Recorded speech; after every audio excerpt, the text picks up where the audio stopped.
जिल्हा परिषद प्राथमिक शाळा कोसारा आहे. आम्ही सर्व 5वीतल्या विद्यार्थिनी आहोत. आम्ही तुमच्यासमोर एक नाटक सादर करणार आहोत. त्या नाटकाचे नाव आहे बंडूची इजा. तर चला आपण सुरुवात करूया. भाऊजी गावचा बंडू शांत व कष्टाळू, आपण भलं आणि आपलं काम भलं असा त्याचा स्वभाव. सगळ्या गावात त्याच्या या स्वभावाची चर्चा. सकाळी लवकर उठायचा, शेतात जायचा, शेतातले कामं आटपून पुन्हा घरी यायचा. घरी आल्यावर थोडसं मुलींशी खेळायचा आणि कट्ट्यावर चक्कर मारायला जायचा. जेवणाच्या वेळी पुन्हा घरी यायचा. असा त्याचा दिनक्रम. सावळा रंग, शिळशिळीत अंगकाठी आणि नाकासमोर चालणारा बंडू.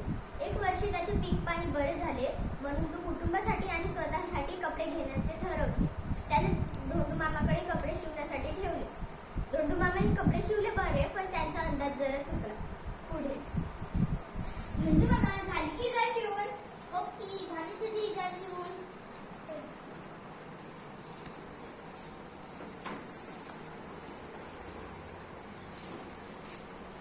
अरे इजा लांबच झाली. चांगली 4 बोटे लांब झाली. आता पुन्हा धोंडू मामाकडे जायचं म्हणजे? अगं इजा, तुला 4 बोटे कमून घालतीस का? सकाळ सकाळी आणि की काय लागलाय? मला जेवण बनवत आहे आणि तर शाळेत जायचंय, मला नाही जमणार. सुने इजा, तुला 4 बोटे कमून घालतीस का? नाही दादा, मला केवढा अभ्यास केला, आता कॉलेजची वेळ होतो, आईला सांगते. आई इजा, तुला 4 बोटे कमून घालतीस का? ठेव तिकडे तुझी जारी, तो वैरण कापू कापू माझ्या हातात तुकडे पडले. बंडू हिरमुसला चेहऱ्याचा होऊन शेताकडे जातो.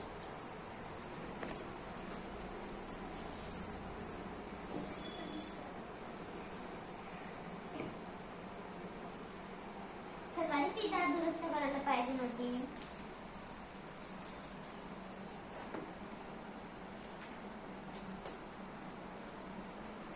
बंडूची बायको इजा त्याचे 4 बोटे कापते आणि दुमडून टाकी घालते.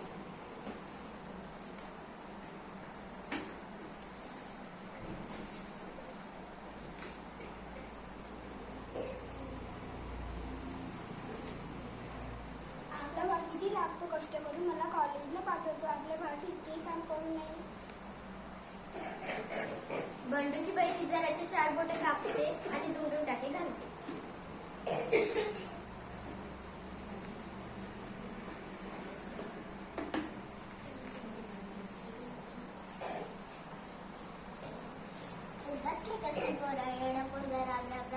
कष्ट करतो.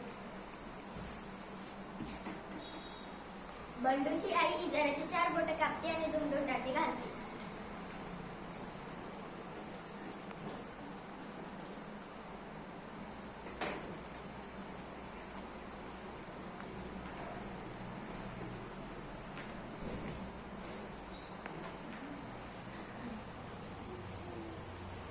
आपलं काम आपणच करावं बरं.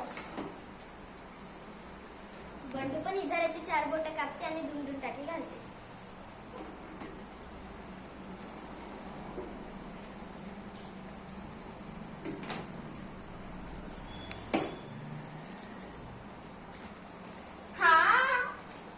सगळेजण आश्चर्याने पाहतात.